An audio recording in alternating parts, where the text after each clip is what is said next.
Welcome back to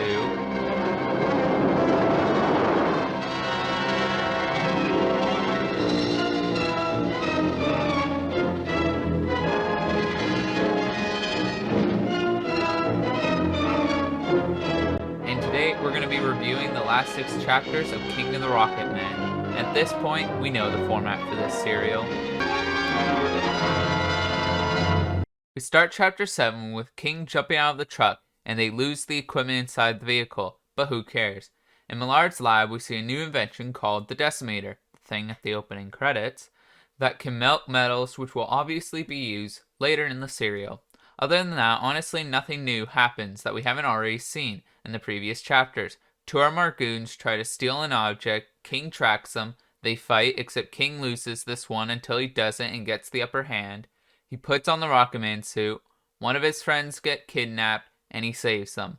Although, one thing that's different is the Decimator is used, and the cave gets destroyed, killing them, or not.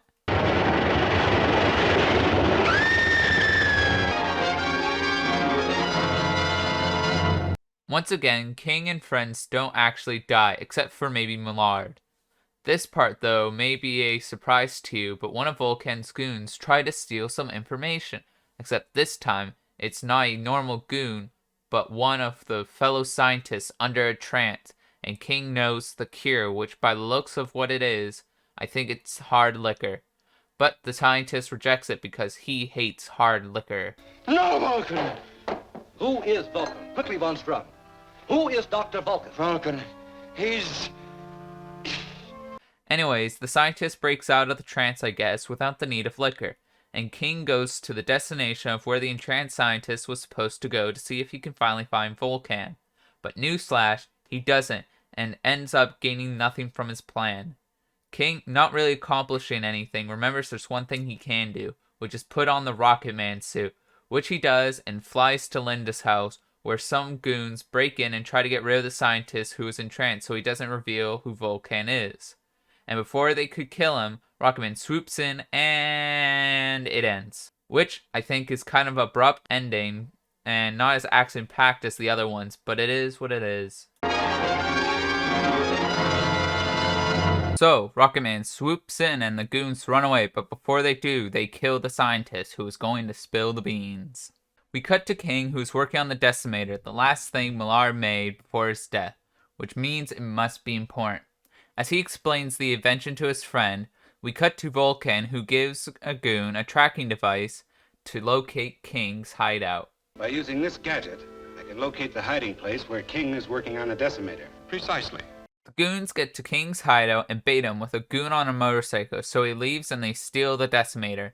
King ends up killing the goon on the motorcycle, but it is okay, because it was just a dummy the whole time.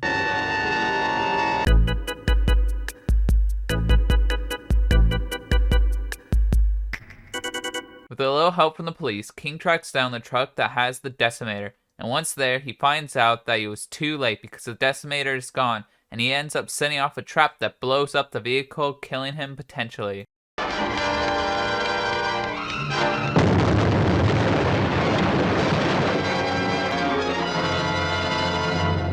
King survives, recaps current event to Kirk because Kirk found out he's Rocketman. King takes the cab and turns out to be a trap set up by Vulcan. This time, King had to get a little help from Kirk to survive Vulcan's trap, and at this point, even the show acknowledges how he seems to never die by the traps. That guy has more lives than 9 cats. After that whole fiasco, King believes he knows where Vulcan is, and before he can enter the lair, some goons come out and they get into a huge fight, and Linda waits patiently for it to end in the car. But the fight doesn't end, and the two goons try to flee, and Linda helps chase down the goons with King, but they fail.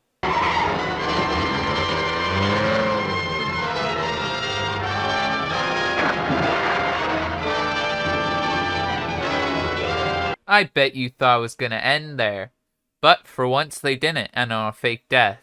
Anyways, King gets a phone call from Vulcan, and apparently he captured Kirk. So he must put on the Rocketman suit and fly to save him. But little does he know, they set up a trap to electrocute him. The 2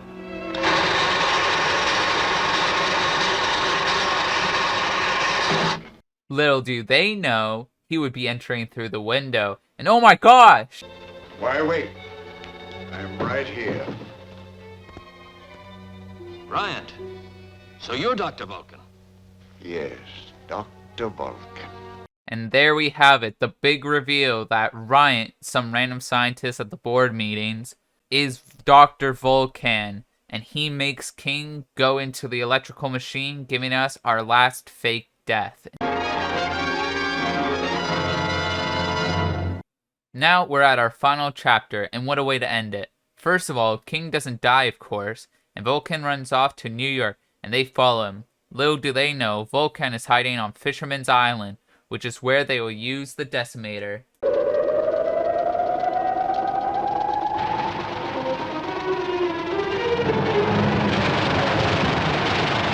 With Vulcan's water stunt, they figure out that he's located on Fisherman's Island, so they inform the residents of New York to evacuate, and King tries to fly there, but I think he needs to hurry it up because New York's not looking so good.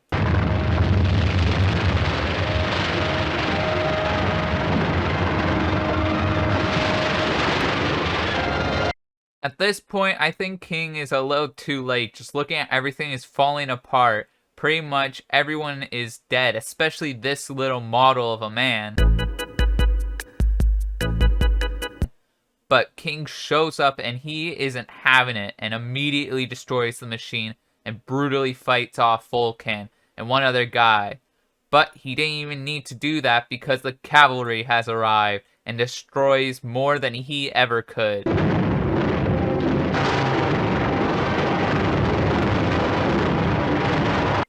And with this, the story is over, with defense chairman claiming they'll rebuild New York City. But I don't think that's gonna be possible. And we end it with King and Kirk smiling, obviously knowing that the city is gone. And all that I'm left with is wondering, how did that one building they're standing in not get destroyed like all the other ones? Overall, the show is pretty repetitive, but I could care less because I love it for all of its action scenes, props being blown up, and decent plot. Anyways, that's all for now, and I hope you enjoyed.